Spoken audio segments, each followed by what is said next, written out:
when you're winning. Get a goal, it's just the beginning.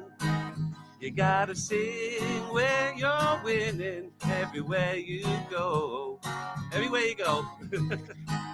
You gotta sing when you're winning. Get a goal, it's just the beginning. Sing, sing when you're winning. Everywhere you go. Happy New Year. Hello and welcome to episode 22 of the Sing When You're Winning, a fantasy football league oddity podcast featuring distant cousins of podcast royalty and a very special guest this week who we will reveal very shortly. But waiting in line for the podcast throne once again this week are myself, Jamie. We've got Steve.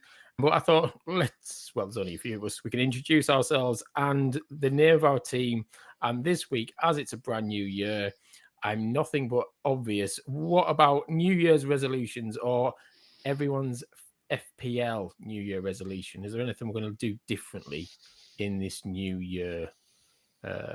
So, Steve, there's only you to come to. So, have you got one front of mind? I can't say I'm really one for New Year's resolutions because it's just what's the point? It's just another month, isn't it? Really, and although it feels like a big break, it's December. It's been the end of the year. No, it's January. Everything's new, but really, it's just another month. It's like January to February, isn't it? It's not Exactly. There's no big difference. Everyone makes these promises. FPL wise, I'd like to win more often. There you go.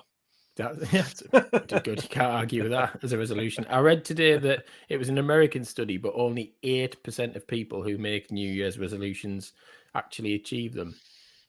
Really? So I think that's fair enough. Interesting fact. 8%. There you go. I don't know how true that is. I'm Jamie, and my team is Jamie's Giants, named after the cracking TV show Jossie's Giants.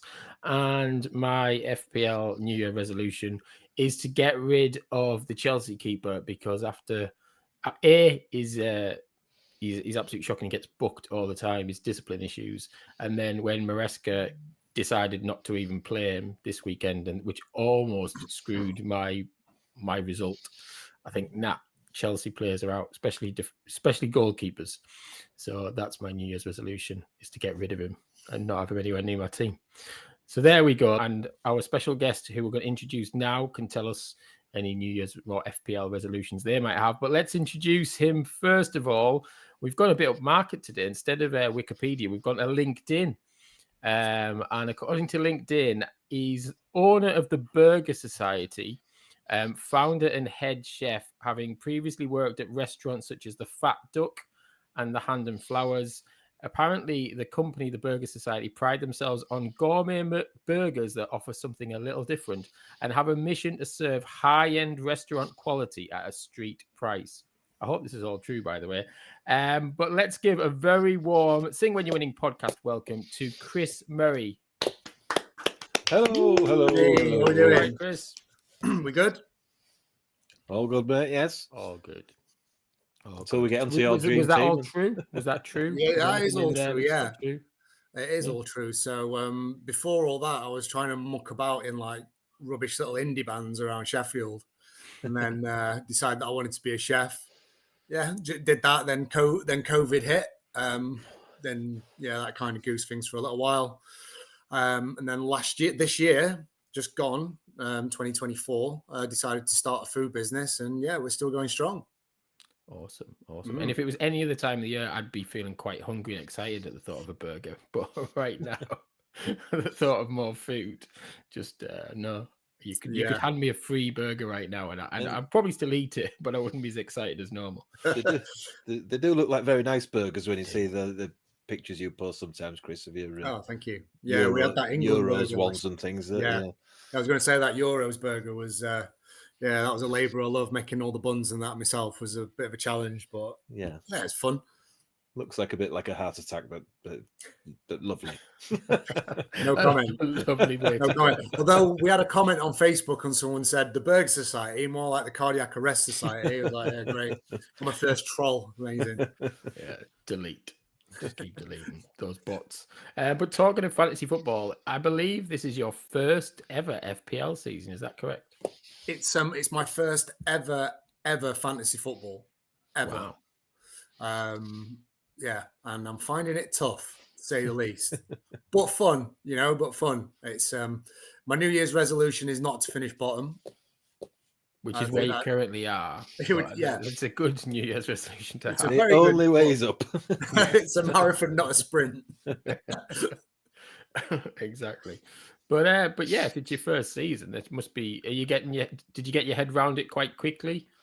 Relatively Yeah, straightforward, or kind of went with favourites to start with. So I Mhm. thought, that would be good. And then the thing that really goosed me was trying to keep faith in Haaland, like a lot of people did. Just thinking, he'll come good next week. He'll come good next week. And then he just never did. No. So, yeah, all aboard the Salah boat. It's the only way to go. I Yeah. think we were talking for a long time for the first 7 or 8 games, I think, saying you had to have Haaland in your team, but now you literally have to have Mo Salah in your team. Oh, what's the point? You'll get beat by whoever has got him captained in your team, I think. Well, I've still got Haaland. I'm still on board HMS Haaland. Yeah, And, well, and I've got Salah as well, so I've covered. Yeah. I think Saka getting injured was a bit of a blessing for me as well, because I had him, and then it was like, right, let's just switch it up and see how we get on. And although I lost at the weekend, it's better. Instead of losing, and I only got 35 points, I got 61 points or something like that. So, small steps. Yeah, well, that's quite a big step, isn't it? Doubling your point score there. Well, Saka's gone now, so there's no Saka now, so Saka's gone. So that's one of your prime players gone. Haaland is now a differential. Now is my time. Cash in. Well, we shall see. But we are halfway through the season now, aren't we, Steve? We are bang on halfway through the season. Bang on halfway through the season. It's New Year. Shall we have a look at the headlines from the leagues? Because we can't go through 3 weeks of results, but who's doing well at halfway fast forwarded from wherever we were, probably game week 16 or something. We were last time we were on with Tom. So anyway, we'll start in the Premier League then. The highest score there was Nikolai. He got a 93 to beat Ben Shires, who was a little unlucky, who got an 82. Also in the 90s were Chris Payne, who got 90 to beat table-topping Mark Summerton, who only got 67. He was the runaway leader, and at one point nearly went 11 points clear, but now he's down to about 6, I think. Adam Devlin beat Rick Witter at the bottom, 90-86. In one of the top-end clashes, Neil Martin beat Paul Chambers-Tonner, and Chris Duhamel beat Tom Roberts. And down at the bottom, in the basement battle of the bottom two, Michelle Gale beat John Gregory 75-39. Thrashed him, really. Hammering, yeah. League table-wise there, Mark Summerton is still top. He's 6 points clear of Eds Chesters, who's back into second now, 39. Neil Martin's got 37. Tom Roberts, 36. And Paul Chambers-Tonner, also 36. At the bottom end, just outside relegation, you've got Adam Devlin, 21.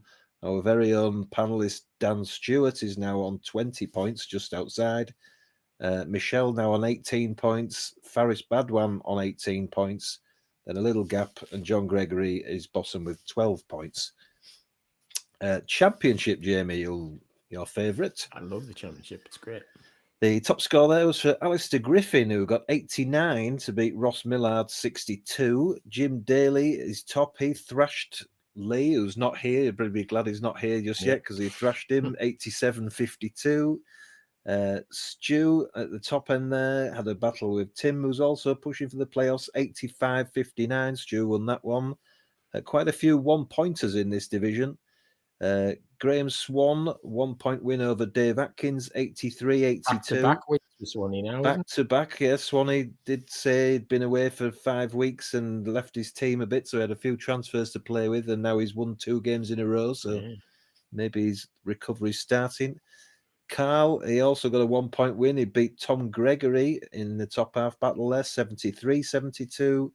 And Henry beat Rich Lay, which put Henry back into second and Rich Lay in the bottom 3, 67-66 there. And other people who are well happy for a win in the bottom half were you, Jamie, and Nicola, who both moving into mid-table now. You've been there a while now, haven't you? I'm happy with mid-table right now. It's not bad. Tables-wise, Jim leads the way, 45 points. Henry's second on 40 points. And the playoffs, Stu Dunn, 39. Andrew Clancy, 36. Carl Sewell, 36. Cole Jenkins now up to playoffs, 33 points. Tied with Phil Pinder on 33 points as well. Bottom 5, Alistair Griffin, 21 points. Ross Millard, who's free-falling now, 21 points. And the bottom 3, Rich Lay, 19. Swanee, 18 points, and Jonas still sort of recovering on 18 points as well. League One, the biggest score of all the divisions was Jamie Hurst. He got 97 to beat Andy Cousins, 47. Mike Bushell again, 89. He beat Craig Wilson with a 67, and Brez got an 87 to beat Rich Pipes. Not sure what he got. Nigel Clark made it 7 wins in a row now to beat Frankie, 59-52. And at the bottom, Nath picked up a good point versus Anton, 76 apiece. Sadly, Chesney lost again to Stu Kelly, and he's now firmly rooted on the bottom. League table-wise, Jamie Hurst, a big lead here, 45 points Jamie's got. The rest of the division is pretty close. So second place, Rich Pipes is 11 points behind him now. He's got 34. Third place, Alex Renton, 34. Anton Witter, 33. Lee Nicholson, 33. Phil Quar into the playoffs, 31. Gareth Young's just outside on 30. The bottom, there's actually 3 points now between 7th place and 16th place in League One. Wow. So there's a lot of yo-yo in there. Just outside the relegation is Frankie Francis with 27 points. Andy Cousins now, little gap to 23 points. Ben Taylor, 21 points. Nathan Clark, 13, and bottom Chesney Hawks with 12. Conference League, Chris, this is where you are planning to climb up. The high score there was a 91 for Ben Halliwell, who beat Casey Hawks, 91-81. A little unlucky there, Casey. And 86 for an informed Sophie Ridge, beat Indiana Hawks, 81. Joe Singleton thrashed Rob Lally in the Lottery Winners Derby there, 85-48. Maddox finally ended his little run of 60 feet. He got an 84 to beat George, who got a 77. Chris, you lost, sadly, a 65, but you were playing Neil Robertson, who's really in good form at the moment and one of the top players in that league, so it's not a bad hearty effort, yeah. I'd say. Yeah, shall we say he snookered you? Or you just need to get a break. Yeah. Maybe, my team need the balls. Yeah. Yeah. We'll move on. Pete stopped his little blip to stay top. He beat Vicky Sparks 78-52, and Duke Witter beat Alfie Witter in their derby match 68-44. League tables wise, Pete Martini is just clean on at the top now. He was quite clear, but he's now got 42. Second place, Grace Maloney, 40. Third place, Ben Halliwell, 40. And the playoffs, Neil Robertson now 39. Duke Witter, 36. Natalie Pike, 35. Sophie Ridge finally into the playoffs, 35. And Vicky Sparks, 34. The rest of the bottom half is all pretty tight, but the bottom 3 are Becky Bass on 19 points. Little bit of a gap then. Paul Tomkinson on 12. And then it's you, Chris, on 9 points. Bottom of the Conference League and bottom of the whole league. Holding everybody up. Broad shoulders. Dropping up everybody. We can only get better. We can't disappoint from here. And that's why I keep telling everyone. Because we've skipped a few weeks, I can tell you that what the form was like, so that kind of covers the festive fixtures for us anyway. In the Premier League, Alistair Brooks Ball has now won 5 games in a row. John Gregory, who is bottom and going quite miserably, beat Tom Bird over Christmas, but has now won 1 game in 11. Championship-wise, Jim has now won 7 straight games, and he's just won Manager of the Month as well. Yeah, well done. Congratulations. Tom Gregory's now surprisingly one of the early season favourites, and he was up there to start with. He's now only won 1 game in 7, and that was against Ross Millard. And Ross Millard is the worst form in that division, who has lost 7 games in a row now. So he's the new one that needs to get a win somewhere. His last win was against Swansea. League One, Nigel Clark, he's won 7 games in a row as well and just narrowly missed out on Manager of the Month. Alex Renton has won 5 in a row over the Christmas period. Bad form, Chesney has now won 1 game in 7, but also in the bottom 3 there, Ben Taylor has won 1 game in 8. And in the Conference League, Neil Robertson has now lost only once in 11 games. That's where his little charge up the tables come from. The only game he lost was against top of the table Pete Martini. And Sophie Ridge has now won 6 games in a row to put her in the playoffs. Maddox, he has now lost 5 games in a row, but he did win this week, so that's put an end to that one anyway. Paul Tonkinson has won 1 game in his last 6, and sadly, you, Chris, can better that. You've won 1 game in your last 7, which was against Paul Tonkinson on Boxing Day. Smashed him! I smashed him! So at least you won that basement battle anyway, so well done. Yeah, there's the little wins. Yeah. And we're only halfway, as we've said. It can Only all change halfway, in yeah. the second Exactly. half. Lots of football to be played, etc. So good stuff. Right, should we look at 3 games in real world for the weekend? There's 3 games I've picked, and how do we think these teams will get on? We've got Saturday lunchtime, Spurs v Newcastle. Anyone want to go for a prediction there? I think, as we say every week, it's Spurs, it says goals. Yes. And Newcastle says goals at the moment as well, so it could be literally... It's not stupid to say it could be 4-3 to one Another of them. 4-3. I was thinking Yeah. the same. Got 4-3 written all over it. I don't know which way, but I was thinking 4-1 to Newcastle. okay. Actually, I don't know. I don't. It depends because I don't think Spurs have got a fit centre half at the minute, have they? No, they've got an awful goalkeeper. Yeah, Yes, that is true. yeah. Who Who used to won play that? for Newcastle, so that you've got that as a storyline as well, potentially. Yeah, and Isak seems to be in good form as well. So I mean, there's going to be goals, isn't it? I'd be stunned if we're all sat on WhatsApp saying this is a 0-0. 0-0. It will, won't it?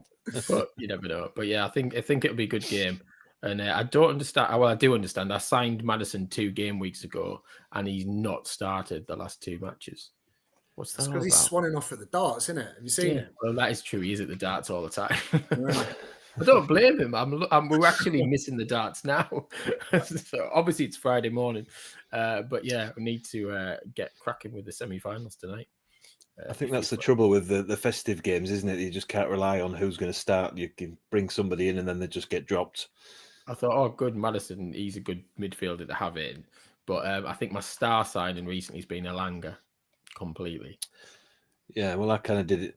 I brought Jota in, took Mbeumo out for Jota, but it was a toss-up between Jota and Diaz, and obviously Jota doesn't play and Diaz does, and then Diaz has scored a few, but then Jota came off the bench and got me one. It's hard between them two, but I was watching Elanga play a lot, and I kept thinking I need to get him in, and now I have. He hasn't let me down, touch wood. So, and he's still cheap. I think he's a good player to buy at the moment if you're after a cheap midfielder. I had Johnson at Spurs for a bit, and he was all right. And then I swapped him out for Bueno, and then he wasn't doing anything. Then I swapped him out, and he started scoring, which seems to be this is the way. Theme of what this is definitely the way. Yeah, for sure. But yeah, Johnson was at the darts as well. Was it? Spurs, yeah, them two just having a laugh at the darts. But again, if I lived down there and had that sort of money, I think I'd be there every night if I could. Learning how to aim properly. Yeah, definitely. Right, Fulham Ipswich Sunday. That just screams dull. It does scream dull, but we don't often go for Fulham or Ipswich, so I thought I'd be fair. Is that Super Sunday? I think it's the early game on the Sunday. Oh, early. Okay. I think it's on Sky warming up for Liverpool Man U. Snooze Sunday. Yeah. 1-1 maybe. Yeah. 0-0, I'm going to say. 0-0. It's difficult. It's like, I don't know, Ipswich had a really good result against Chelsea. That come out of nowhere. Yeah. But I think Fulham is so good. I think Fulham have been really good attacking-wise this season. They've been really promising. But it's like when Ipswich played Arsenal the other day and I was watching that, their defence seemed pretty... They handled Arsenal quite well, to be fair. So that's why I'm thinking 0-0. Yeah. I'm going to go Fulham 2-1. And Harry Wilson, I'm going to start him this weekend, given that he had 9 points on my bench last week. And he'll start on the bench just to pee me off. What do you reckon to Delap? Because I was thinking about signing him, and then I like him. Yeah, he's I not did have him as many earlier. points as he used to, though. He was getting decent points for a while. I think he's had a few quiet weeks, but I could be wrong. Yeah, I had him early season and then in and out, but he's not scoring regular, is he? No. I wouldn't go for him. And then Liverpool Man U. What do we think? Well, massacre. It's going to be like massacre. About 5-1 to Liverpool, and I thought Salah 4. Yeah, I mean, I was genuinely thinking this last night because they were advertising it on Sky when the darts was on, and I thought it could genuinely be something stupid like 9 or 10. Yeah, Man United are just amazingly bad out there. Yeah, it's really enjoyable, but just to watch them, they are awful. And I feel a bit sorry for Amorim because I kind of think I quite like him. I'm sure he'll get it right eventually, but it's not going to be this season.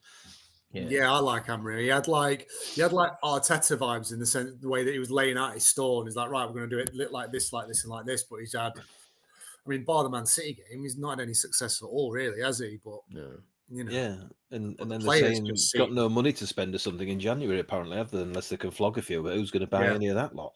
Yeah. Or is it they're going to prioritise the summer window, which is like, well, that's the biggest way. Do you know what I mean? We're not going to buy anyone in January. But see how low they can actually finish. It's quite funny to see them. I mean, they will never go down as much as. No, they won't. Imagine though. Can you imagine? Well, I heard something earlier. Apparently, at the start of the season, you could get odds of 1,000,000 to 1 that there would be a Manchester derby in the Championship next season.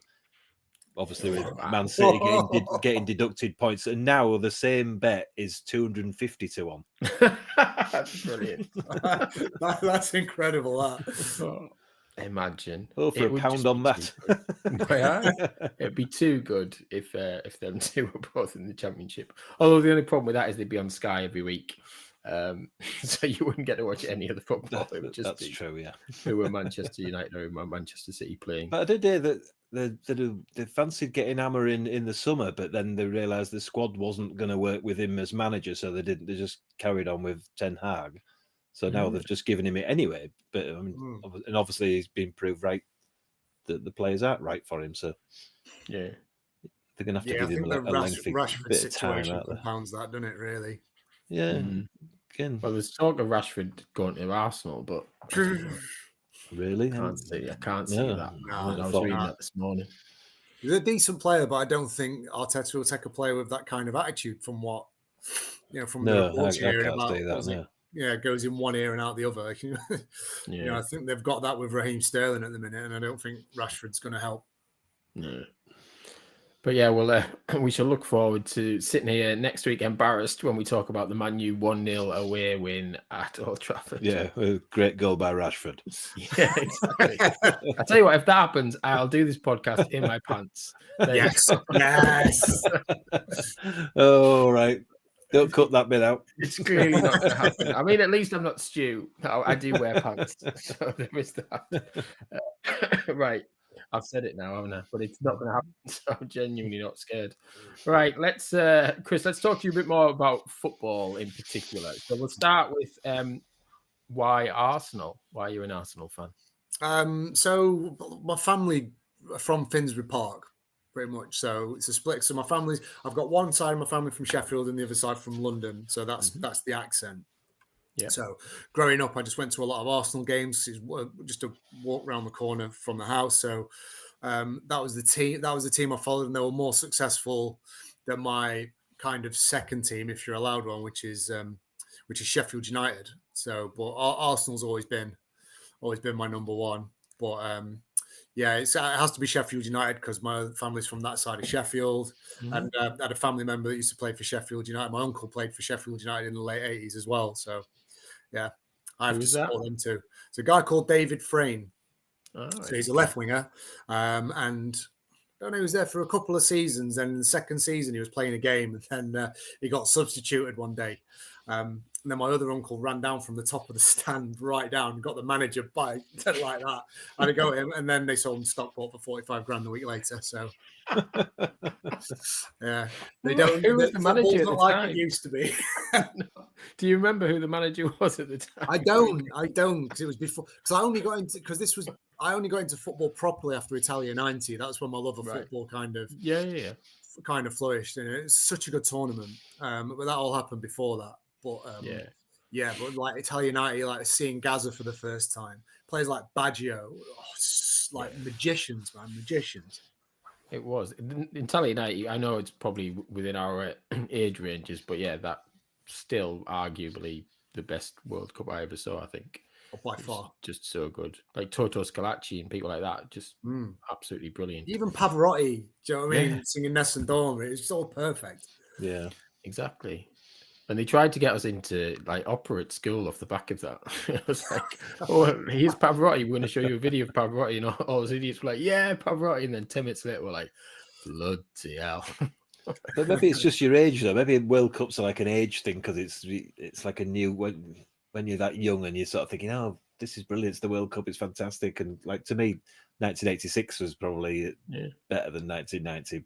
But then that's because I was about 12 or something then. So yeah, that was a great World Cup as well, though, weren't it? You had Lineker banging him in, and then obviously the hand of God as well.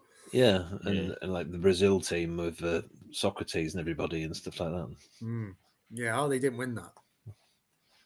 Or maybe that was even more 82, even Zico, everybody wanted to be Zico after 1982 and Paolo Rossi and all that kind of thing. You've lost me on 82.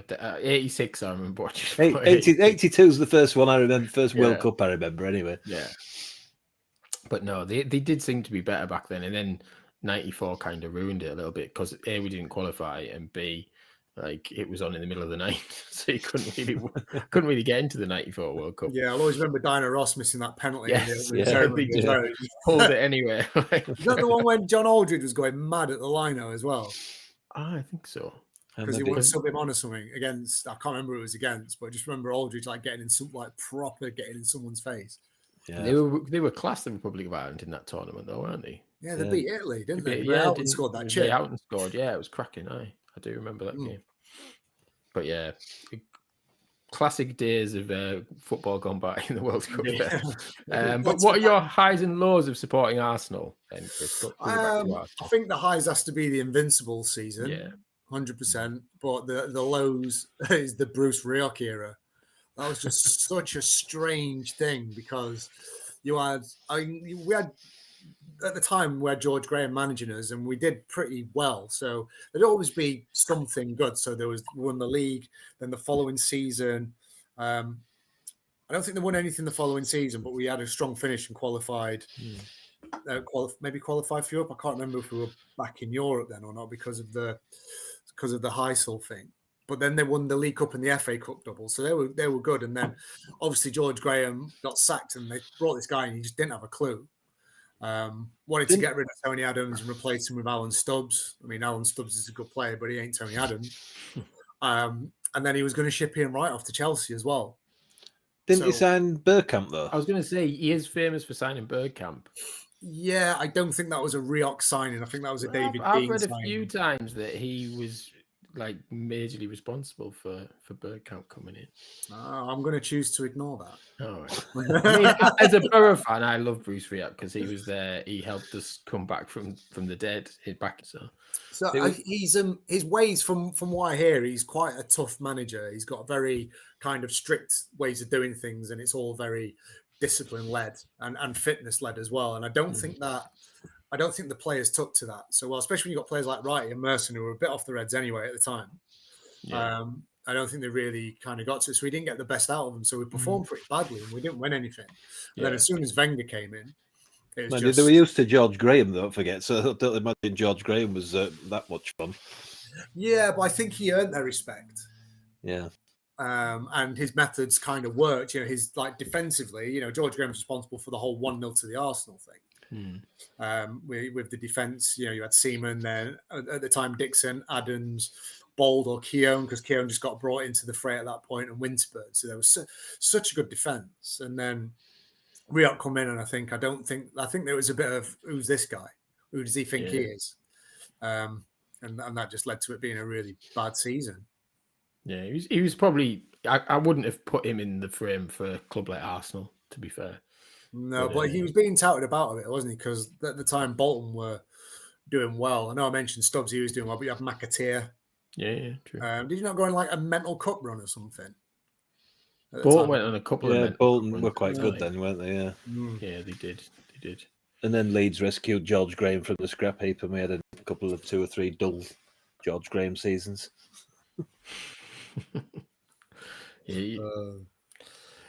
But yeah, so that was those were your lows. The highs, obviously, the Invincibles. But yeah, I guess what do you think about this season with Arsenal? Are you a bit disappointed so far, or is it are you okay?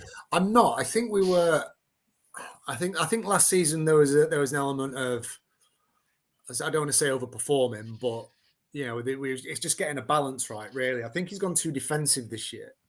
And trying to be a little overcautious, but then at the same time, it's the first period where we've been really affected by injuries. So at the beginning, Odegaard was out, and Odegaard is such a key player for like transitioning from midfield into attack and linking Saka in. And of course, Saka was on fire until he got injured as well. And then we couldn't seem to have a fit left back for about 3 months. Tomiyasu's been out, and then you've got Ben White, who's a right back. He's been injured. Calafiore's start has been marred by injuries as well. So, and then also we brought Marino in, who seems okay, but again he got injured at the beginning, and it all feels very kind of stop-start and trying to put some square pegs in round holes in certain times. But the last couple of games, that Miles Lewis-Skelly looks insane. Mm-hmm. He looks like he's going to be a really good player, just solid, attacking, and he's got no fear. I mean, I think it was the Ipswich game when him and Phillips had a bit of a ding-dong. I quite like that. Yeah. The balls on the 18-year-old to stand up to him, well, a lot might have folded. Mm-hmm. It's promising. And I think Nwaneri is going to be an amazing player too. It's just how we fit him in the system, because I feel that when we play someone like Trossard, he's okay, but I don't think pinging him out on the left and having Martinelli on the right is the best. And don't get me started on Sterling. It just seems like he's injured. Is he injured at the moment? Yeah, I think he's out. Is that right? Oh. They said he was going to be out for a little while with a knee injury, and then the other week he says, "Oh, it's not as bad as we feared," which is like, really? No, I wish anyone to be injured or anything. But he's not done anything, has he? So. No. But now with Saka, would have been ideal for him, wouldn't it, to come into with Saka being out? Yeah, it would. But it'd be interesting. I don't think they're going to do any business in the transfer window. I really don't. We've never been unless something, like he says, unless something extraordinary comes up, which I don't think it will. I think they'll wait till the summer to see. And I kind of agree with that, really. I mean, there was talk of Cunha from Wolves, but I'd rather not. He seems. Yeah, I mean, he's banned for 2 games, is it now? Yeah, I think so, yeah. Yeah. So, plus mid-season, how much is it going to cost to extract him from there? Or Newcastle, you're talking Newcastle 80 million, asking, aren't you, really? Newcastle want 150 for Isak, don't they? So that's not happening. No. But he'd be a great fit, but I wouldn't want to pay 150 mil for him. No. So I think it's kind of opportunity this year. Arsenal have run Man City close for a couple of years. Man City are off the boil. It's kind of Arsenal's year, and Liverpool have nicked in front of them, really, haven't they? Yeah. Oh, no. I can't see anyone catching Liverpool now. I know it sounds silly, but they're so far ahead. I just can't see that happening. Unless Salah or someone got injured. That's the only thing. Well, that's it. If Salah get it, or Van Dijk or somebody, because the defence is going to look a bit weak now, isn't it? Quansah's back in the Manchester, isn't he? So 3.9 million bargain, get him. I had him at the beginning. I did, yeah. And then everyone got rid of him. Right, we'll move on. We've got some questions to ask you, Chris, but the first question is, just roll with this one. What's the best pantomime you've ever seen? The best pantomime I've ever seen? I think it was Dick Whittington, and Christopher Biggins was the Dame or whatever. But it's the only one I've ever been to. So yeah, so it's the best by default. And it was at Butlins in Skegness. Brilliant. Wow. Could It's it got get all any the tackier? Yeah. Brilliant. But that's what Panto's meant to be, right? Oh no, it isn't. Oh yes, it is. And next question, bit obvious. What's your favourite burger? Genuinely, what would you recommend? What by someone else, or I mean, No, for I'd say you. that What's our your burgers are favourite burger? really the best. But Yeah. I love I'm like an OG, just a good old bacon cheeseburger. That's my favorite. That's the one that I started when I started all this. But I've also, there's another one that I really like that's actually it's in the shortlist for the National Burger of the Year at the moment. So can people vote? Can people vote for that? Is it an online they can't, thing? unfortunately. It's down to the people that run it. So I'll find out in February if I make the last 16. Which is all good. And that's got a braised ox cheek and raclette cheese and gravy mayonnaise and caramelized onions and all these naughty things that will put on about 10 kilograms if you eat. So, yeah. I'm glad I had my tea before this episode. Yeah, I know. But he put me off when he said gravy mayonnaise. I mean, honestly, no. It is the future. Absolute no, future. Chris, you're talking to Jamie here. Yeah. Jamie's. Let's be faced, it is weird. Yeah, that is very true. I think anyone who's listened to it, Jamie does not like gravy. I don't like okay. gravy, no. Interesting. You know what I did make? If you like weird, pork pie mayonnaise. Oh. So blitzing up a pork pie till it's really fine in mayonnaise. Honestly, game changer. Ah, there we go. I mean, I'd be tempted to try that. There we go. Gravy, no. Pork pie mayonnaise. Yeah, maybe. What's your favourite burger? It's a bacon double cheeseburger with nothing else on it. I like just that. Pure as it can be. Just bacon. I hate it when they put things like you'll be one of the who puts all the extra like relish and stuff, pickles and things like that. No, I just like as it is. Like if it's bacon double cheeseburger, just have that, nothing else. That's on our menu. You just take the salad and the sauce out and have it, as you say, your way. I'd be well happy. I would. There we go. How about you, Steve? They say the trouble with burgers in restaurants is they come and they're about 10 inches high, aren't they? You're thinking, how the hell am I going to get that in my mouth? Yeah. And then you ended up just having to take it to bits and eat it with a knife and fork, and you kind of lost it. And you just want one that's going to fit comes in with my mouth. scaffolding and that. Yeah, exactly. And a big skewer through it. Yeah, I don't want that. No, I'll have a steak instead, thanks. I am hungry now though for a burger. I think I'm having turkey for the millionth time tonight for my team. I'm all turkeyed out. Could do with a burger right now. We didn't even have a turkey this year. Did you not? No. In fact, we've not had for about 3 years. Save the turkey. What'd you have? Beef. Save the turkey, but screw the cow. beef and gammon. Nice. Brilliant. So have you got a question for I don't particularly, because I'm not the one who does all the deep diving on questions. No, you don't do your homework. So I'm going to go with Chris, seeing as you've been around lots of restaurants, you've worked in lots of nice restaurants and stuff. So obviously we're doing a variety of food. So what made you just think I'm just going to stick to burgers? Have you got any plans to sort of have in the future a proper restaurant? Or? It's a couple of things. I mean, the plan is for a restaurant. I've managed to secure like a permanent site for a year for this year, and that all got sorted a couple of days ago. That was pretty good. But I love burgers. I love cooking food that I love.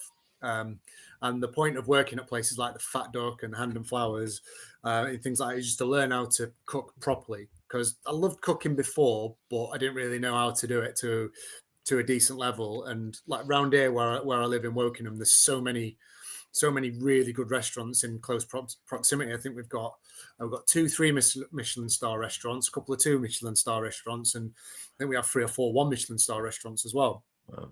So I just knocked on the door and was like, right, teach me how to cook. So, but I mean, I just love burgers. I love cooking it my way. I don't particularly like the stress or the pressure of a Michelin star restaurant. And the hours absolutely, they just blow big time. But I mean, I just love a good burger, and there's not anywhere around here where you can get a good burger. So I thought, there we go. Nice.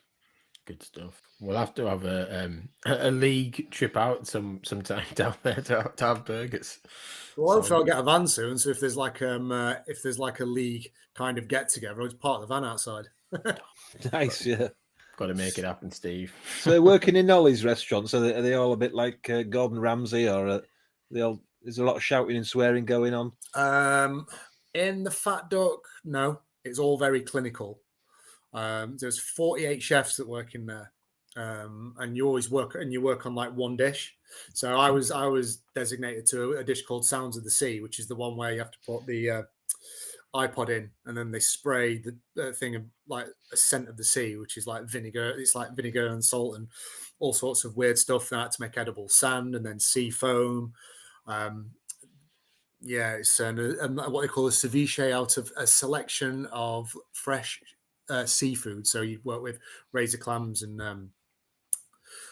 all sorts of weird and wonderful ingredients. The hand and flowers, bit more shouty, bit more high pressure, bit more fast paced because things kind of change a lot. Where the hand and flower, the fact that the menu stayed the same, and you know you're going to have 44 in for lunch, 44 in for dinner.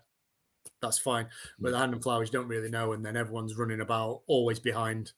Just a bit like a lot, and it's And being the age that I am, it's okay. But when you got young people just screaming at each other's faces, it's just like, not for me.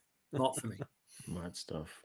I've been watching a lot of The Bear over Christmas. That's great. I love that. Yeah. It is a brilliant show. I'm halfway through series 3 now, but I imagine it must be a lot like that. Like it's a little bit like that. It's more like that Boiling Point. If you ever watched that, I've not watched that yet, but I think that's the next. It's more like that, where just stupid happens all the time. It's just ridiculous. Some of the stuff that you see. I mean, one of the silliest things I saw? We used to do this little tart, the hand and flowers. You assemble it and you put it in the oven to par bake it. And I said to this guy, I says, "Look, what you need to do is you need to put it in for 4 minutes and then turn it 180 degrees. So it needs to cook the other side." So he's like, okay. So he gets in there, opens the oven, does that, and then turns it like that. So it's upside down. And it's like, and that's the kind of stuff you have to deal with on the daily. Man alive. That's why I like cooking burgers, because it's a lot simpler. Flip it. Any plans to go on MasterChef now? I believe there's an opening to present it even. Oh, no. I you know what? Before I decided to get into cooking, I did apply to go on MasterChef, and I didn't get on. So no, I'm good, thanks.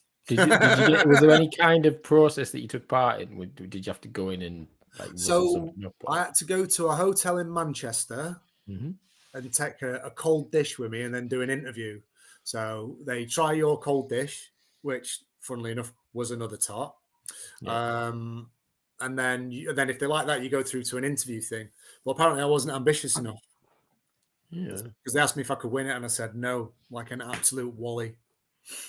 Yeah, the TV, they want people who think that you have to say you're the best, even if you're not. Yeah. So we did another thing as well, because me and my wife applied to go on Come Down With Me couples. Oh, yeah. And they were looking for more eccentric people.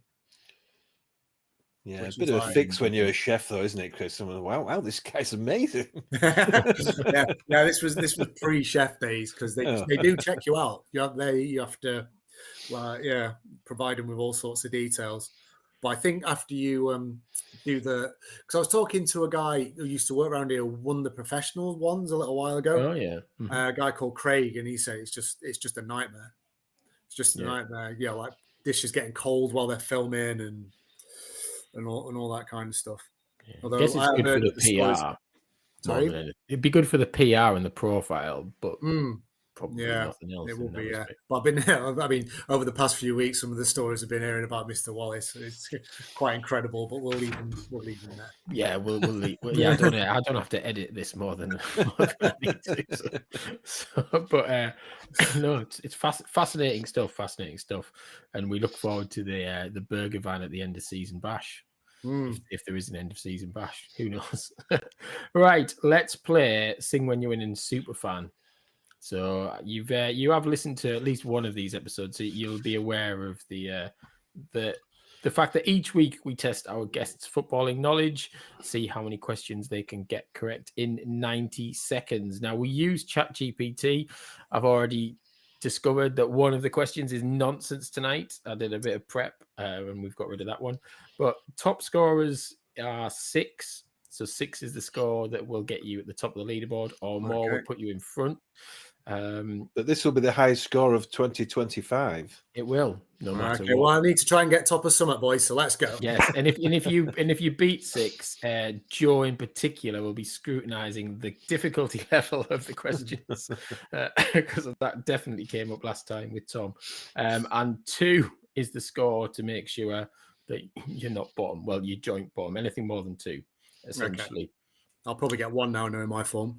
You won't, trust me. I've seen some of the questions. Excuse me, Steve. So, are you happy to be the official timer? I am. 90 seconds today. Ready. And I'll keep score, given that we haven't got anyone else to do that. Yeah, well, I can do scores if you want as well.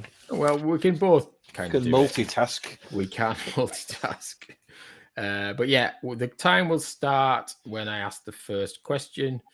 And yeah, I'll try and think of something. Yeah, in 90 seconds, Steve will shout something. And then there was a bit of controversy last time because it's like we've started, so we finished, but we weren't mid-question when Steve shouted it, and then I give another question anyway, which again caused a bit of controversy on the WhatsApp. So we'll see how we get on. Which team won the FA Cup in 2013 with a late goal from Ben Watson? Wigan. It was Wigan Athletic, yes. Which English manager led the national team to the semi-finals of the 2018 World Cup? Gareth Southgate. It is Gareth Southgate.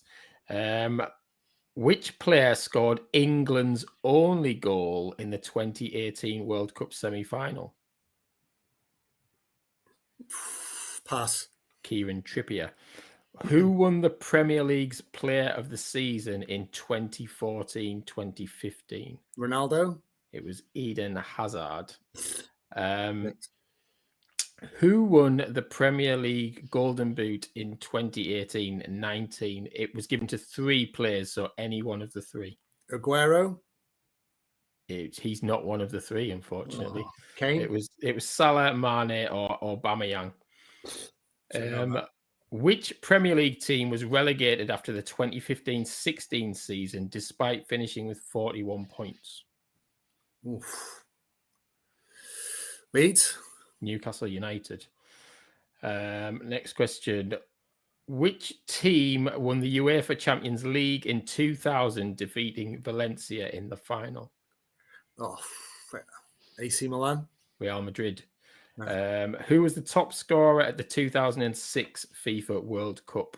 Ping. That was a microwave. It was, yeah, very good. Who was the top? I've started, so I finished. Who was the top scorer at the 2006 FIFA World Cup?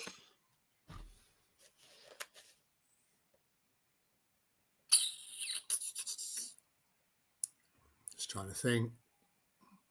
I have no idea. I'm going to say Thierry Henry.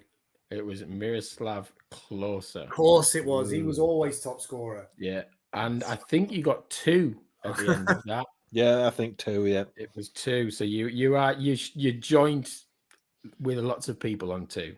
Ah, well, true to form. So there you go. Propping something else up, Chris. Yeah. It was a mixed bag, that though. I thought there was some easy ones in there, but there was some tricky ones in there. Fairly difficult compared to some of the normal ones. Yeah. Although the Ben Watson one was a bit of a giveaway, wasn't it? Yeah, I wouldn't have known. I didn't even know that. Cool. Right, let's have a quick update on Bletchley. Scott, the update is they're still having a mid-season break. So, but you know about the team that we sponsor, yeah, Chris? I do. Yeah, I'm good friends with Carl, so I know all about that. Oh, nice one. Have you got your shirt then, your Bletchley shirt? I haven't, unfortunately. No, that's something I do need to sort out. You do, because they're available on the terrace and everything. So, well, it's halfway through the season now, so they should be half price. That's a good point. Yeah, let's ask Carl whether they are half price. Go on, so we'll sort it out. Have you got your mug? I have got my mug. Yeah, it's in the dishwasher at the minute. I like it. Really? It's used all the time. Yeah. That's where it is. Cool. But yes, they're back a week on Saturday, I think. So hopefully you're enjoying your Christmas break a little bit longer, lads. But remember, you can follow at Bletchley Scott FC on Instagram for their updates and maybe find out what they've been up to.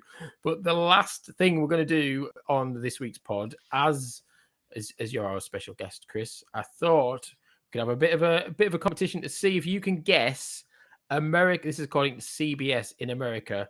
America's top 10 burger toppings.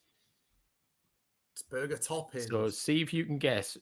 If you can name all 10. I mean, I'm not going to ask you to rank them, but can you name the top 10? And Steve, you can help if you like. Lettuce. But this is according to actually, it's not CBS. It's ABC News in America. This is the top 10 burger toppings. I'm going to say brisket. I think you need to go more with Steve and lettuce, to be fair. Tomato. It's a tomato. So we've gone lettuce. Yeah, lettuce is one of them. Tomatoes is... Oh, come off it. I can't do accents at all. Don't say bread, as in the thing that goes on top. Bread is not one of them, you would be pleased to know. Cheese, then. Cheese. Yeah, cheese. Believe it or not, cheese isn't one of the top 10, which I find bizarre. This is a weird thing. The American thing's gone a bit bizarre. Gherkin. Yeah. Would we class that as pickles? Yeah. Yeah, go on then. Onions? Pickles is there. Onions is definitely there, yeah. Trying to think what else. This is an exciting segment, Jamie. You've it's a brilliant yourself. They don't say like burger sauce or anything like that, do they? It's barbecue sauce is one of them. Barbecue sauce. Come on, guys. Well, ketchup as well. Then that was ketchup's number 1. Mustard's number 5. These ain't toppings. Mayo, yeah, that's number 7. This is not very original. I can see Chris is disgusted. He's like, I'm a chef. My head's falling off here. My head is falling off. I'm talking about burgers, and this is a lot of I'll tell you what, I'll put you out of your misery. The others were barbecue sauce, mushrooms, and bacon. Yeah. What is bacon? This is supposed to be the home of the burger. What? Would you not have mushrooms anywhere near a burger then? I love mushrooms, but they've got no business being on a burger. Absolutely no business being on a burger. Yeah? Oh, no. No. I mean, say that I've never really. It's not a stroganoff, it's a burger. Well, that's a quote. You should have that. It's part of your thing. It's not a stroganoff. It's a burger. Yeah, there we go. That's my strap line for 2025. It is. I mean, it might even be the title of this week's pod, to be fair. But yeah, I can sense that there's disappointment all around at that segment. Raging, mate, raging. So very quickly, then we'll go into extra time just to make up for that one. I'm going to ask you some quick fire questions that get asked in the shooting stars and match magazines of years gone by. What would you do if you could be invisible for a day? Is this a family podcast? Be honest. You be Steve Sutton if you like. Just tell us what you would do. Oh, I don't know. What would I do if I was invisible for a day? You'd put mushrooms in a rival's burger. Yeah, that's it. Yeah. Stick mushrooms in everyone else's burgers and just laugh like a nutter. Oh no, I tell you what I'd do. Actually, go in people's cutlery drawers and just swap all the forks and knives around just to mess with their heads. I mean, it would mess with my head if someone did that. What, if anything, frightens you? Oh, death frightens me. That's serious, isn't it? It's took a dark turn. Fair enough. If you could be a fly on the wall, where would you most like to be? Oh, Greg Wallace's peak at MasterChef, most definitely. Yeah. If you were competing in Mastermind, what would your specialist subject be? The 1987 film RoboCop. Yeah, yes. I'd buy that for $1. Film. Yeah, absolutely. It's one of my favorite. It is my favorite film. Okay, I've never seen RoboCop. Oh my god! It's almost embarrassing. No one's ever seen Die Hard recently, but there you go. So I heard it was dated. I wasn't allowed to watch it as a kid, and people told me it was dated, so I've not bothered it. But what film from the 80s is going to be? Is going to stand up now? It's not dated. Yeah. Well, I watched The Terminator years ago with my wife, and she said this is like rubbish, but I still loved it because I watched it as a kid. You know what I mean? And you guys are still married. Interesting. Yeah. There you go. I watched the sort of new Terminator the other day, actually, but it's 5 years old, I think. It's got Arnie and Linda Hamilton. It was all right. First time I've I seen stopped it. watching it after 3. I've only seen the first 3. So there's millions now, though, isn't there? Yeah, well, two's the one, isn't it? Two's the one. Yeah, 2 was the best. But then if I can do a spoiler, Jamie, in case you're not going to watch it, I probably won't. At this one, whatever it is, 5 or something, I don't know what it's called. But Linda Hamilton's character and John Connor are in it right at the start, and then Arnie just walks in and shoots him dead. So all the other films were pointless. What? Well, I mean, you're right. I won't watch them, but it does kind of mess with everyone's head on there. It could go forever. It goes. Something needs to be done. And last question: who is your favorite cartoon character? Stan's dad from South Park, Randy Marsh. Brilliant. Although it was very disturbing in the most recent one. I know, it's beautiful, isn't it? It was really disturbing. I was like, it's a cartoon, but I had to look away from the screen. And that's all I'm going to say. You can, if you want to watch that for yourself, you can on Paramount, but I'm not going to describe it any more than that. It was just disturbing. Right. Well, that brings us to an end of this week's podcast. So thank you very much, Chris, for joining us this week, and good luck with the season. Remember, the only way is up. So I'm sure wins will be coming. 80-30 is targeting. Let's keep an eye on that. Absolutely. It's that new. I'm going to be in that 8% this year. You watch. We're going to give you a cheer on Watch the out, Tonkinson. He's coming for you. Yes. And remember, you can follow us on Twitter at SWYW_FPL. And if you're watching this on YouTube, you can leave us a comment. We could go, where's Dan? Where's Stu's pants? Yeah, where's Wally? Did he get some pants for Christmas? I think Stu might have got some pants for Christmas. You never know. All these things you could find out on next week's episode. Stay tuned, folks. But thank you to you again, Steve. And we'll be back same time next Friday morning for more madness. But enjoy your footballing week. Keep on singing and keep on winning. Happy Goodbye. New Year. Happy New Year.